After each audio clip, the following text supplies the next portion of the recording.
And um, I wanted to bring in this theme today of emotion and becoming, as I heard in a podcast today with Kasia Urbaniak, the author of the book that I'm reading, Unbound, that is just blowing my mind and putting language to so many things that I've been experiencing, noticing, learning, feeling, observing in so many parts of life.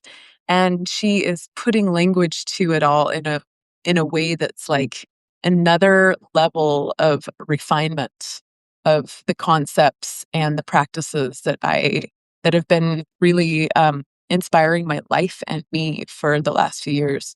So it's like, of course, there's no coincidence that I have this book and I'm reading it right now. It feels so divine, like everything is. And I loved the way that she put language to how to be in relationship with our emotion, which has been one of the spines of my work since I enrolled in my coaching program in 2023.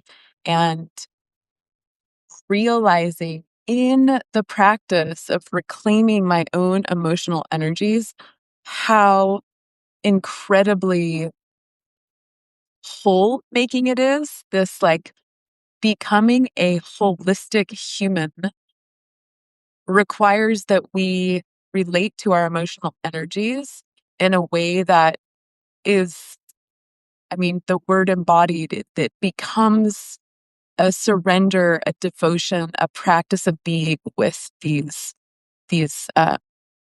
energies. And how many of us have gone so many decades, months, years, whatever, since we were children and we were conditioned out of feeling the impulses, the natural impulses that are our emotional energy.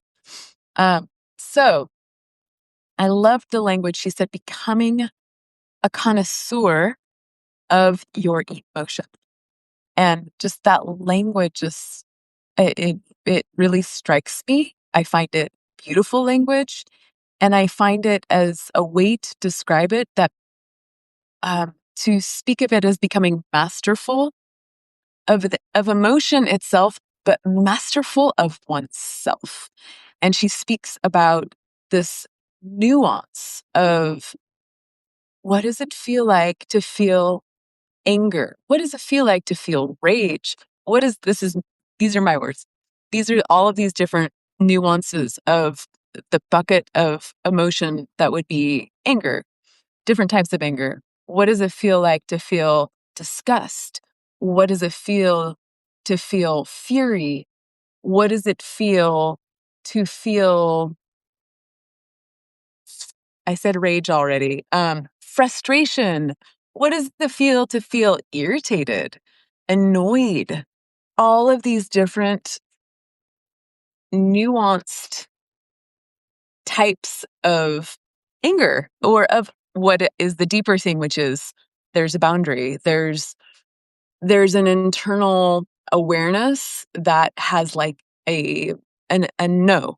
And that no can be coming from a place of deeper wisdom, of truth, or it could be coming from a place that is patterned behavior, patterned safety, learned safety. And either way, it doesn't matter where it's coming from, it's information. And when we don't allow ourselves to feel that emotional experience, the energy gets locked up in the body and it becomes spirally. And like our thoughts can become spiraled around it. There's like a vortex of like thought, emotion, and it doesn't end. And so giving ourselves the permission to feel these experiences allows it to have the life that it wants to have, so that our life force energy isn't locked up in the resistance to it just wanting to be felt. And then from there, we can reconnect back to this deeper place of truth and wisdom and being with oneself, which wherever we're at on our path of integration,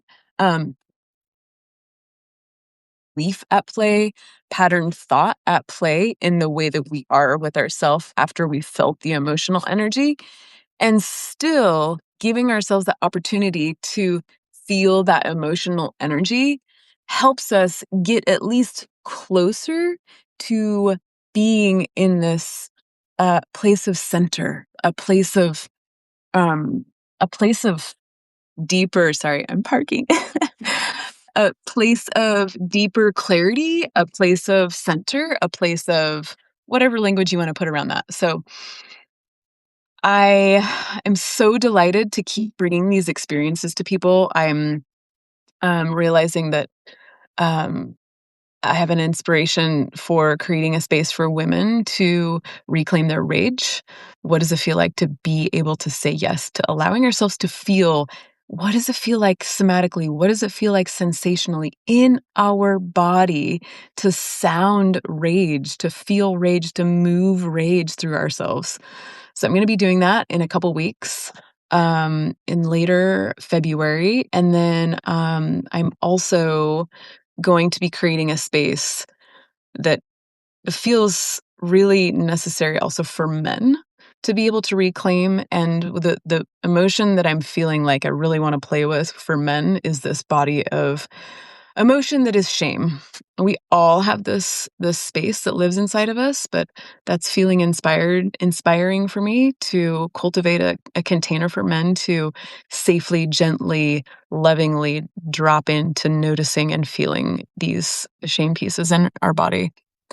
Um, and then the third way that I'm excited to be doing this here soon is collaborating with a business here in Bend, Oregon called Flux Thermal Lounge.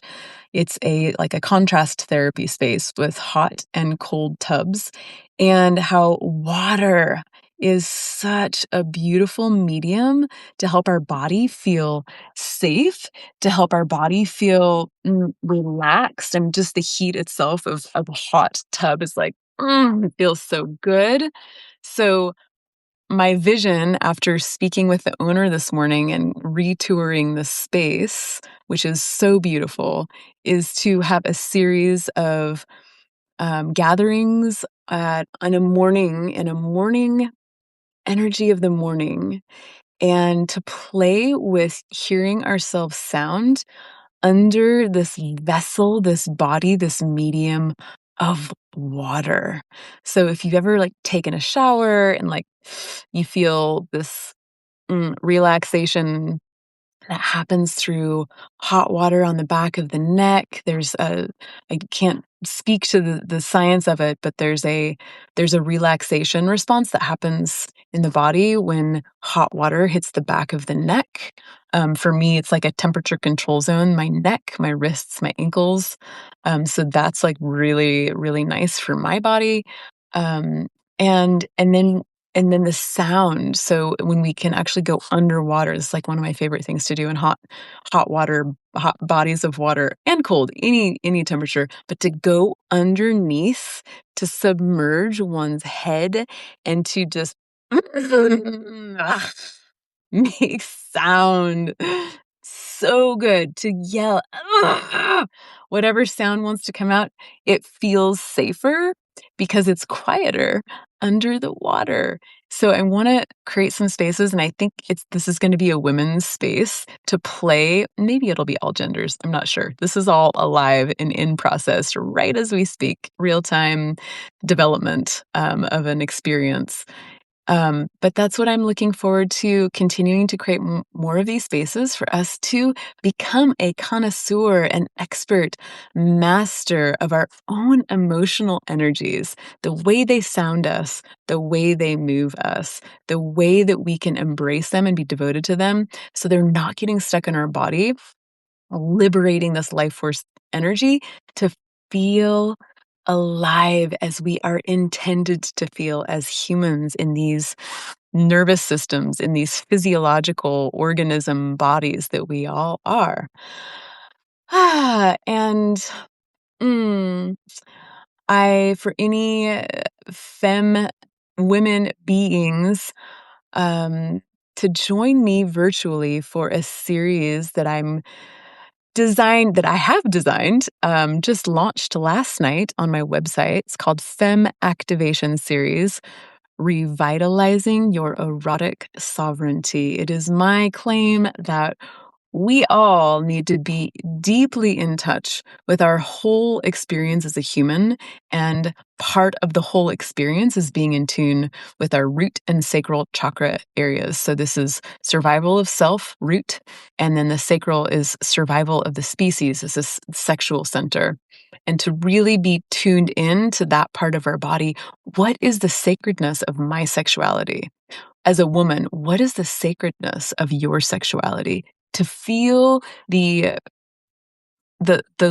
deep devotional curiosity, love, worship, praise, um, eh, curious understanding for that physical, energetic, emotional, wise space that we inhabit in ourselves, and to bring it online with heart, with mind, a full circulated being that says yes to that part of the human experience as well. So the revitalization of erotic sovereignty, it's not an overtly sexual, like where we're just going straight to sexuality. This is a transformative container to really unpack and unwind places of ourselves, and to fold in eros, to fold in pleasure as a way to lean into some of our shadows, our wounds, our pains, things that have been wanting to be heard and felt, and to feel the movement of that through this invitation and connection through our sexuality. So I'm so excited to launch this. It's going to start on February 23rd. It's going to be Mondays from 5:30 to 7:45. Um, with one skipped Monday in towards the end of March. So 11 Mondays for 2 hours and 15 minutes. And there's more information about that on my website. And I'll make a comment on the video to say where you can find out more information about this virtual live series of group embodiment space that I will be facilitating. All right. Inviting everyone to take one breath, and make a sound with your exhale, playing with sound, not words, but sound. How does your body want to express itself in this moment? And in a gentle way to do that through the sounding of our exhale.